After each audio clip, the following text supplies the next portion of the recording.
Why is it so hard to get out of Medi-Cal?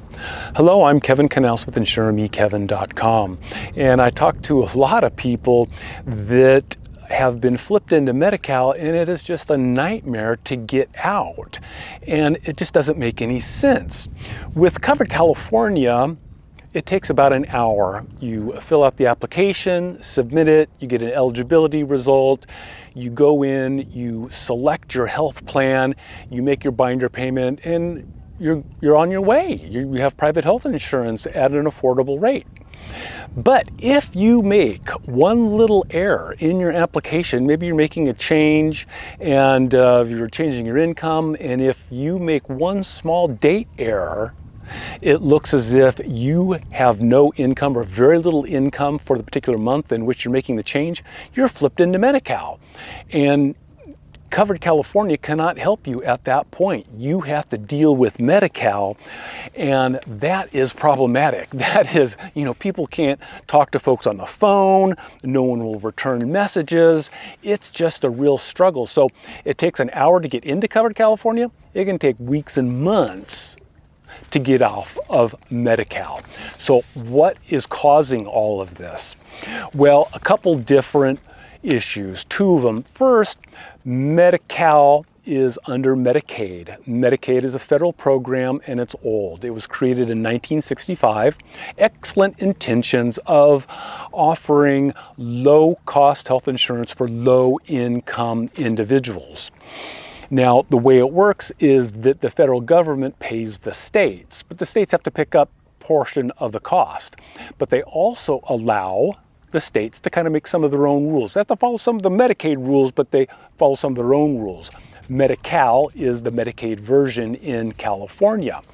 Now, these rules early on were really designed to keep people off of Medi-Cal. They didn't want people in the low-cost health insurance program because the state had to pay for it. So you had to jump through all sorts of hoops, all kinds of pay stubs and bank statements and how many cars do you own and all kinds of different stuff. And that was enough of a challenge that it kept some people off of Medi-Cal and receiving good health care. Now we have expanded Medi-Cal, and it's very easy to get into it because it's just based on your income, no asset requirements. However, the same rules are in place. You need to prove your income. So that's the pay stubs and the bank statements and the award letters. And the caseworker needs to review those before they can say you are ineligible. So it's just kind of an odd twist of fate that the rules set up to deny people health care is now trapping them in the Medi-Cal system. The second issue stems from the way Medi-Cal is managed in California, and it is done through each county. California has 58 counties. That's 58 Medi-Cal offices with different people. Now, all of the rules are supposed to be the same, but still people are people. Offices have different levels of staffing and people familiar with the program, so things just are slowed down by having this decentralized administration of eligibility and enrollment within the Medi-Cal system. The other issue is that, Medi-Cal at these county offices, oftentimes, even in the large counties, is understaffed and those people are overworked. There are over 12 million people, let me repeat, 12 million people in California in some sort of Medi-Cal program, either health insurance or supplemental nutrition, all sorts. So they are receiving tons of phone calls and contacts about benefits. So they are just really kind of overwhelmed for the most part. But unfortunately, when it comes to customer service, it's just bad. It's 1 star or less. And that's unfortunate for such a huge program. Now, Medi-Cal isn't making any money off of your enrollment. Some of the private health insurance companies that are offering Medi-Cal managed care plans are making some money. But essentially there just isn't any profit motive there to increase the customer service by adding people to the county staff. Oh, a note to people who want to run for political office, like statewide office, just promise you'll fix Medi-Cal customer service. And I have no doubts you will be elected, because so many people have been affected by the poor customer service at Medi-Cal.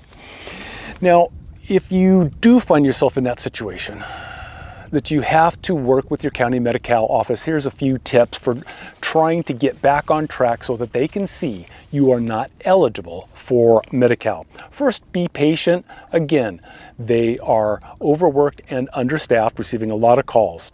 Have all your documents ready, specifically your Covered California case number. Medi-Cal can see and get into your Covered California account and see what's there. Sometimes they kind of mess around with it like a sandbox, but they can see it. So if you have your case number, they can see what's going on and maybe pinpoint the issue that tripped you into it.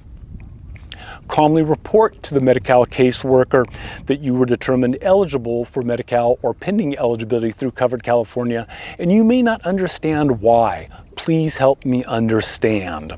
And they can look at your case and kind of figure out what's going on. Give the caseworker some time to review all the notes in the case. There's lots of different conditions when income starts and stops, household members. There's all kinds of different things they need to look at. Sometimes things just really jump out at them, say, oh, this is the issue. This is what we need to verify. So give them some time, give them some space. And when they do find out what's going on, ask for what specific documents that case eligibility worker needs for you to send to them to verify that you're not eligible, and where should you send it. You always want to make copies and keep a paper trail of everything that you have supplied to your county Medi-Cal office to make sure that you've done your job of making sure that they have the correct information.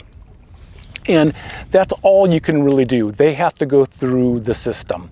They have the rules they have to follow. Again, these old rules from, the 1960s and 70s, before that they can release you from Medi-Cal. Unfortunately, agents cannot help. We can only work with Covered California. Once an individual has been deemed pending Medi-Cal or they're in the Medi-Cal system, we're not even supposed to touch the case. We can't make any changes to Covered California case. If a adult has a child in Medi-Cal, even those changes must go through the county to review the eligibility and enrollment for the child. So agents cannot help. Unfortunately, the consumer is on their own, and that's where the poor customer service really hurts the people in California. Now, Covered California does not want you on Medi-Cal. They make no money if you are in Medi-Cal. They make money when you are enrolled in a private plan, and then the health insurance company pays them, I think it's about 3.5% of the total premium to them. That's how Covered California is funded, through your enrollment in a health plan, and Covered California gets paid. So I'm not really sure why it is so easily tripped into Medi-Cal, why people all of a sudden find themselves in Medi-Cal. That's just kind of the way the system works. Covered California is underneath the Medi-Cal system in the Department of Healthcare Services, even though they are their own kind of quasi-independent agency. But all we can do is understand the way these antiquated rules have been set up, how we've been trapped, and then try and get through the maze to get out of the Medi-Cal system. If you have any comments or questions, you may leave them down below and I will do my best to answer them. Otherwise, for insuremekevin.com, I'm Kevin Canals.